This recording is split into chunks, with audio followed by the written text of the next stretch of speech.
Be accounted today at that office. You know, we spent a lot of time, the Black Caucus, making sure that there was funding put in the budget for a good census count. So I did not do that alone. I'm just here as the Illinois Legislative Black Caucus. This is our census bus tour, Get Out the Count, and I'm joined with Representative Lilly and Representative LaShawn Ford in making sure that we secured that $29 million to make that happen. Lieutenant Governor Juliana Stratton is here with us, a member she's always a member of the Black Caucus, and we needed to make sure that it was going to have a follow-through and that things were going to happen. So it's wonderful to have her in that capacity. So make sure that our people are counted. It affects our schools, our hospitals, in a major way. I saw the president of the Loretto Hospital here, and we want to make sure that we're moving in the right direction collectively, collaboratively, and that's why we're so happy that Donald Du, HSI, and his team was awarded one of the biggest contracts so that the West Side and the South Side can work together. You all know that we can't do anything outside of partnership with community. And this census, this 2020 census, the work that needs to be done is going to be based in what happens in our communities. Now, I'm from Bronzeville on the south side, but I heard that the west side. That's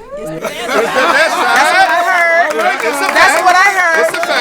I love the south side, but like the leader said, this is about all of our communities. Absolutely. It is so important to see each and every one of you here being a part of a process that's going to make a difference in our community and the lives of the people we love.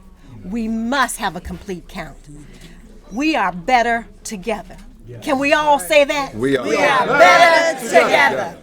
And that's important because people died to make sure that we are counted as a whole. So spread the word that it's about the money, but it's also about dignity. And I'm so proud that the many West Side organizations came together under Donald's leadership, and many South Side organizations came together to make sure that all of our communities are counted. So I would love for Donald just to share with you what that looks like, what's ahead, and how we're going to get our communities completely counted. Yes. We are so happy and pleased and thankful to our governor, our lieutenant governor, all of our elected officials, and more importantly, our community for coming together as a coalition to say, we do count, we will count, and we're going to make it count in the state of Illinois.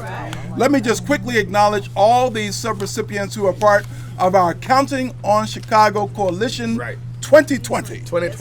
The members of our coalition include, of course, Habilitative Systems, Inc.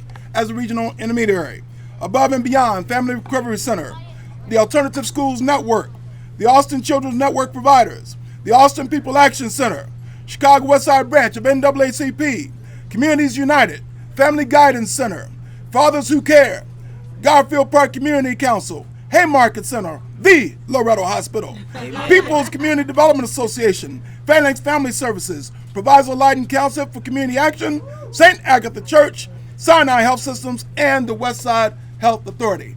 This effort is coming out of the Illinois Department of Human Services.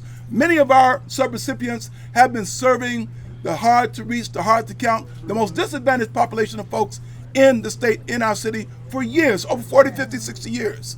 So in addition to doing the census count, we're going to be assessing, Madam Lieutenant Governor, those persons who are a part of the social determinants of health. Who are those persons with mental health needs, substance abuse needs, disability services? Any of these persons who are in need of these services, we're going to deliver those services on the spot. No person will be left behind. The Secretary of State did give out a $2 million grant, and for census, specifically for census outreach. So we were happy to see that happen. Those recipients are right now on the ground doing census work.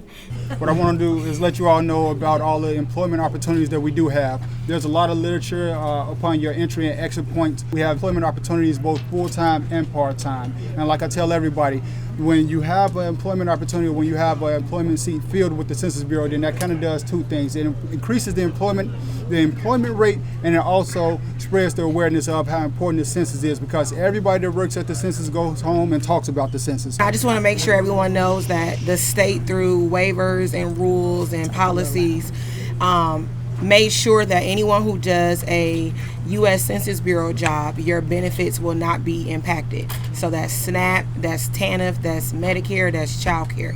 So feel free to work for the U.S. Census Bureau from now through July. Tell your friends, tell your family. They have other positions that are not just door knockers. They have office positions. So feel free to work and still have your benefits. The coalitions behind us all accounted for. We've got all of the sectors being, we're pointing ourselves to areas where we need to be at. We know that the north side and the west side and south side of Austin are the hardest to count for the west side of Chicago. And we're here, many of us, to make sure we take on that charge to make sure that everyone is counted. We're getting on the bus, and we encourage you to get on the bus. So anytime you see census anything, tag it and encourage people to get involved with the census. Get on the bus, call Donald, do whatever it is you need to do to make sure that we're counting our communities up.